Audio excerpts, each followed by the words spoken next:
ሰላም ሰላም ውድና የተከበራችሁ የቻናሌ ቤተሰቦች እንደምን አላችሁ? ሰላም ናችሁ ወይ? ዛሬ እንግዲህ አደይ ድራማን ክፍል 258ን አብረን እናያለን ማለት ነው። እንግዲህ አደይ የሁላችንም ተምሳሌት ዛሬ ከዴቭ ጋራ ሰርጋቸው እንደቀረበ ትንሽ ተወያይተው ነበረ። ግን በመወያየታቸውም በተጨማሪ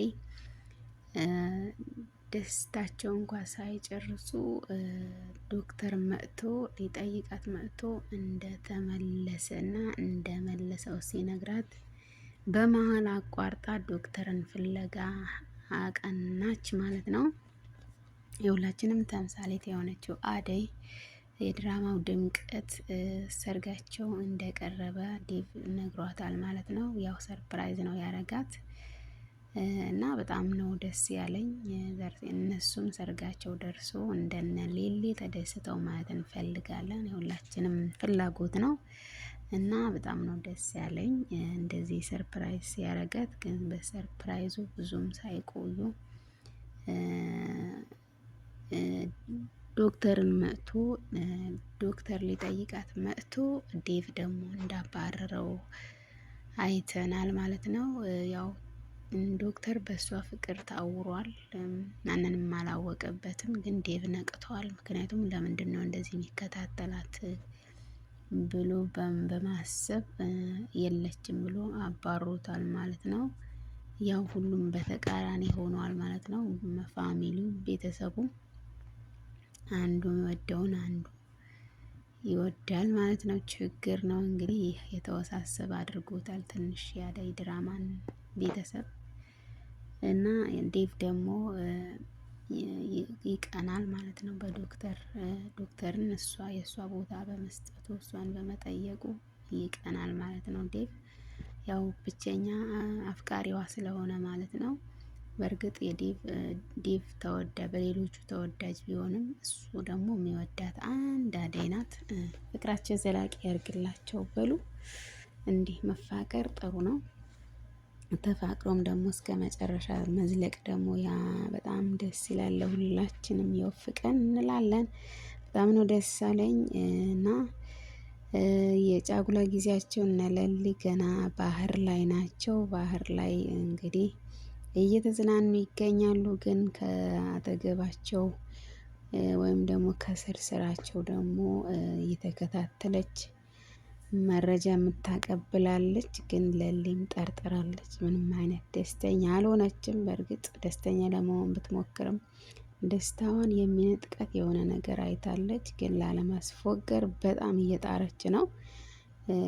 አንዳንዴ የሰው በፊት ደስታ የማይወዱ ሰዎች አሉ እና በጣም ከባድ ነው።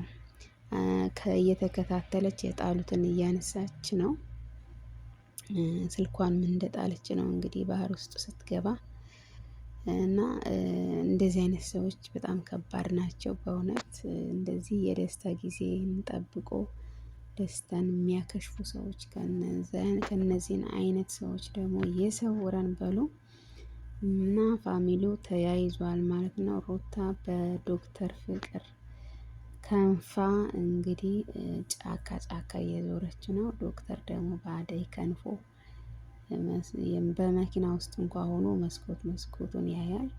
እንዲህ ከሚሆን ብሎ ደግሞ ያው እሱ ተፈቅሮ እሱ ደግሞ ሌላ አፍቅሮ በዚህ ህይወት ከምቀጥል ወደ ካናዳ ብሄድ ይሻለኛል ብሎ ፕሮሰስ ላይ ይገኛል ማለት ነው። ያው አደይም ደግሞ መምጣቱን ሰምታ ከዴቭ ጋር ተጣልታ እንዴት ሰውን ታባረራለህ?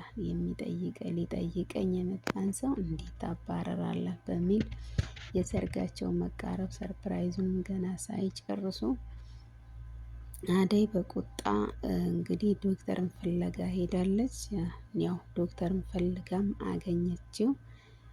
ሀሳቡን እንዲቀይርና ለሀገሪቷም እንደሚያስፈልግ ነገረችው። በእርግጥ ትክክል ናት። በጣም ምሁር ናት። እኔ በጣም አደንቃታለሁ። አደይ ሲቀጥል ለሀገር ታስፈልጋለህ ማለቷ እውነት ነው። ምክንያቱም ብዙ ሰዎች ለገንዘብ ወይም ደግሞ ካለው ነባራዊ ሁኔታ ለመሸሽ እያሉ ሀገር ጥለው እየወጡ ሀገር ተረካቢ እያጣች ነው።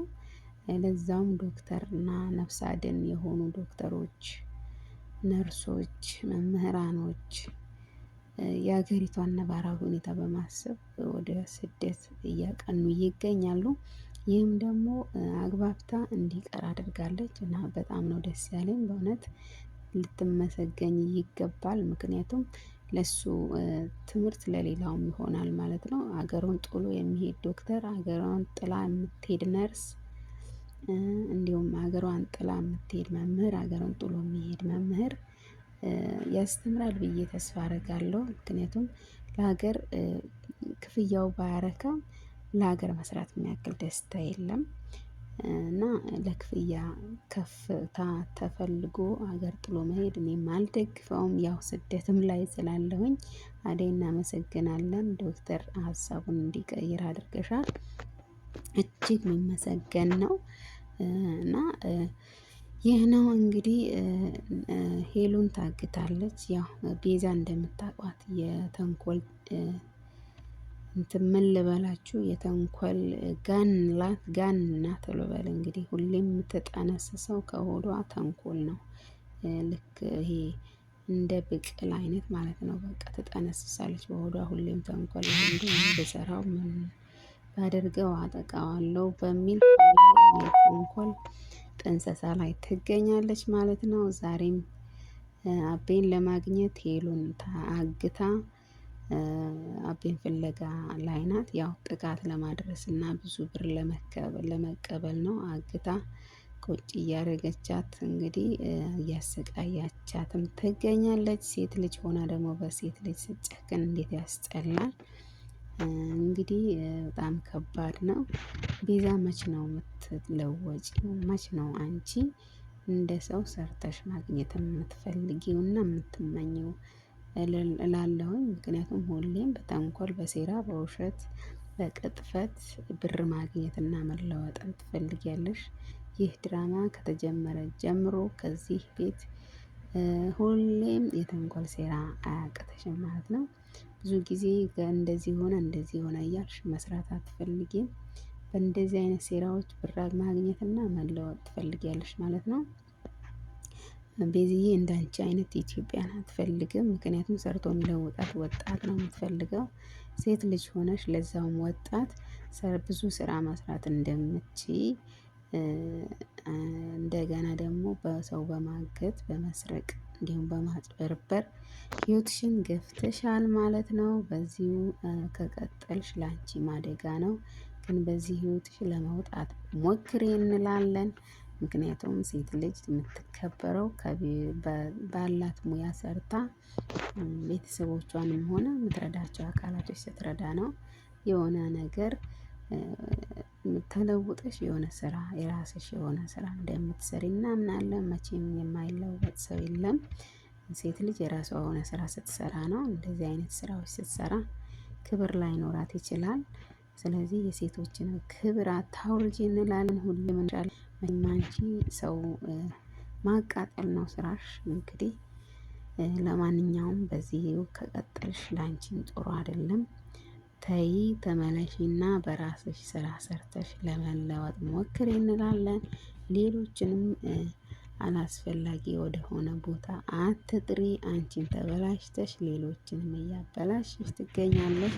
ይህ ጥሩ ባህሪ አይደለም እና እንደገና ያው ዶክተር ሀሳቡን እንደሚቀይርና በከፊል ደግሞ እንደማይቀይርም ነግሯታል ማለት ነው። ለአደይ እንግዲህ ፍቅሩን ገልጾላታል ማለት ነው። በቃ አንቺ ካልሽኝ ልቀይርም እችላለሁ ላልቀይርም እችላለሁ በሚል እንግዲህ ያው ስትወጣ ጠርቶ እቅፍ ውስጥ አስገብቷትም ሸኛት ማለት ነው። በጣም እየተቁነጠነጠም ነበር እሷን ከሸኘ በኋላ።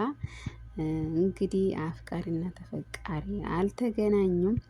ምንም ማድረግ አይቻልም። ግን ሀገር ጥሎ ከመሄድ አማራጭ መፈለጉ የተሻለ ነው ብለን እንላለን። ዶክተራችን እንዳትሄድ ሀገር እንዳትለቅ በሀገር ሰርተህ እንድትለወጥ እንመክራለን። እኛም እንደግፋለን። እና ሩታ ደግሞ አቅሏን ስታ እንግዲህ ጫካ ጫካ እያለች ነው። እሱም አልተረዳትም። እንዳው ሩታዬን አግብተህ ብትኖር አደይን ከዴቭ ጋር ብትለቅለት ባትወሰውስና እንግዲህ ሰርጋቸውን ቅርብ ነው እያሉ ነው። ሰርጋቸውን በናይ በመሀል ሳትገባ እንላለን። እንግዲህ ትወድሃለች። ከሩታዬ ጋር ህይወት ብትቀጥል ጥሩ ነው፣ ትኖራላችሁ ብለን እናስባለን። በእርግጥ ያሁን ያልወደዱት ሰው ማግባት መጋባት ቢከብድም ግን አማራጭ የለም። አደይ ተይዛለች፣ በዴቭ ተይዛለች። ብዙ ጊዜ መስዋዕት ከፍሎላታል ዴቭ፣ ብዙ ጊዜ ተሰቃይቶላታል። በሷ የመጣ ብዙ ሆኗል። ያም ሆኖ አሁን አደይ ለዴቭ ናት። ስለዚህ አንተ ሀገርን ሳትለቅ የሚወድህን ብታገባ እንላለን። በነገራችን ላይ ወንዶች የሚወዳቸውን አያገቡም። ችግር ነው በጣም የሚወዱት እንጂ የሚወዳቸውን አያገቡም። እና ከባድ ነው። የሚወዱት ብቻ ነው የሚያምኑት ማለት ነው። የሚያፈቅራቸው የሚሳሳላቸውን አያውቁም። ይህ ወንዶች ባህሪ ነው። እንግዲህ ግን ከሚወድህ ጋር ብትኖር የሚለውን እንመርጥልሃለን። እኛም ሀገርን ለቀህ ከምትሄድ ወይም ደግሞ ሌሎች አማራጮች ብታገኝ እንላለን። እንግዲህ እና የቤቱ እናት የሆነችው እንግዲህ እታለም ብዙ ጊዜ ግቢ ጥለው ሲወጡ እየተቆጣች ነው።